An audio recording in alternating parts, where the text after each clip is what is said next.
مسلسل بارشوں کے باعث کمرشل بلڈنگز میں بوس مشرق نیوز ایم اے جناح روڈ پر واقع ایک بڑی کمرشل بلڈنگ مسلسل ہونے والی بارشوں کے باعث زمین بوس ہو گئی۔ عمارت کئی دنوں سے موسلا دھار بارش کا سامنا کر رہی تھی، مگر مقامی ذرائع کے مطابق اس کی حالت پہلے ہی خستہ تھی۔ آج اچانک زوردار آواز کے ساتھ عمارت زمین بوس ہو گئی، جس سے علاقے میں خوف و ہراس پھیل گیا۔ تاحال ریسکیو ٹیمیں جائے حادثہ پر موجود ہیں اور ملبہ ہٹانے کا کام جاری ہے۔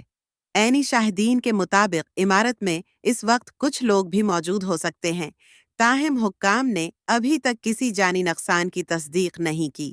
ای میں جناح روڈ پر ٹریفک کو عارضی طور پر بند کر دیا گیا ہے اور مقامی انتظامیہ نے شہریوں سے اپیل کی ہے کہ وہ جائے حادثہ کے قریب نہ آئیں تاکہ امدادی کارروائیاں متاثر نہ ہوں۔